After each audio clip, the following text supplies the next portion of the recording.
Pour cette première conférence, j'aimerais vous parler d'un vieux serpent de mer, l'implication des légitimistes en politique. En République, on a souvent affaire à des hommes ou femmes politiques qui ont réponse à tout. Ce n'est pas du tout le cas en monarchie traditionnelle. Si le roi vous demande votre avis parce que vous avez certaines compétences sur le sujet, vous le donnez, mais il ne sera peut-être pas retenu parce que même si c'est le meilleur avis, il n'est peut-être pas le plus adéquat. Par contre, en France, aujourd'hui, nous sommes 60 millions de personnes, et donc à peu près 60 millions d'échelles de valeurs différentes. Donc une diversité très importante d'avis, mais aussi d'implications. Le peuple, y compris le roi, est incompétent à gouverner, mais ceux qui sont compétents sont dans le peuple.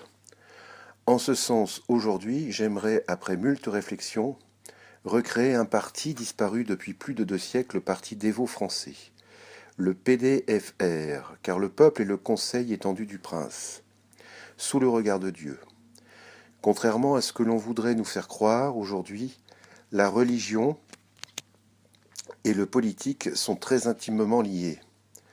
Saint Thomas, mais aussi déjà les philosophes grecs, avaient remarqué que l'intime de l'âme humaine était marqué par 2 dimensions intimement liées, le religieux et le politique.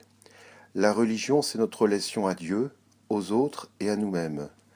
Le politique, la relation aux autres dans la cité, à nous-mêmes sous le regard de Dieu. Donc les 2 dimensions sont étroitement liées. En politique, le plus important, ce n'est pas les élections ou gagner un poste, c'est d'abord le salut de son âme. En effet, dans quelques secondes, dans 1 heure, dans 10, 20, 50 ans, où serai-je ? Au paradis, au purgatoire ou en enfer ? Point final, voilà l'important. Bien sûr, sur la terre, les épreuves sont multiples. La maladie, la mort, la mort des proches, la famine, la guerre, les catastrophes naturelles, tout cela est très important et très grave. Mais le plus important est sans nul doute le destin éternel de notre âme. Aujourd'hui, comme l'explique très bien d'ailleurs le cardinal Sarah dans des conférences qu'il a fait récemment, et notre pape et ses prédécesseurs, surtout l'Occident, mais aussi beaucoup d'autres pays, se sont construits sans Dieu. Et les conséquences sont sans nombre.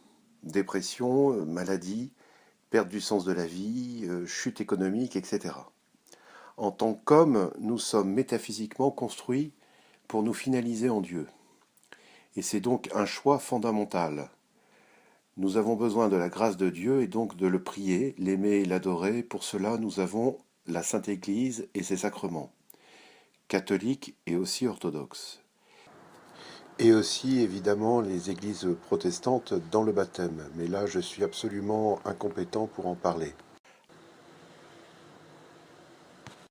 Nos hommes politiques ne nous parlent jamais de ce fondement essentiel du politique. Eh bien, ils ont tort.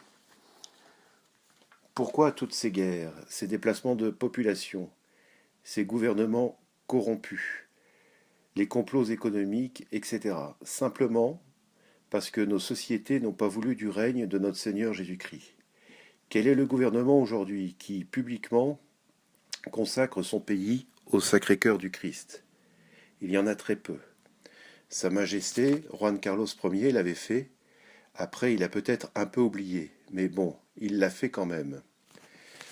Le parti dévot se place sous la très haute protection de la très sainte Trinité, le président et la présidente, notre Seigneur Jésus-Christ, et la très sainte Mère de Dieu, et le Grand Conseil, toute la cour céleste angélique, les saints et saintes du paradis et aussi du purgatoire. Et particulièrement les grands saints du parti dévot, surtout Monsieur de Paul, Saint Vincent de Paul et aussi Saint François de Sales, et aussi très probablement l'aigle de Meaux, Monseigneur Bossuet. Sans oublier, bien sûr, la très grande sainte de la légitimité, la pucelle d'Orléans, la sublissime Sainte Jeanne d'Arc, qui a consacré sa vie pour remettre sur le trône le roi de France, le filio David, Charles VII, qui en plus n'était pas le premier prix de vertu, mais aussi le père du génialissime Louis XI. Le parti dévot est une association de fait, c'est-à-dire qu'il n'y a pas d'inscription en sous-préfecture, il n'y a pas de chef, chacun s'implique comme il le peut avec des conférences sur YouTube ou ailleurs, etc. Mais il n'y a pas de chef, chacun est responsable de ses dires. L'association de fait est tout à fait reconnue dans la loi française.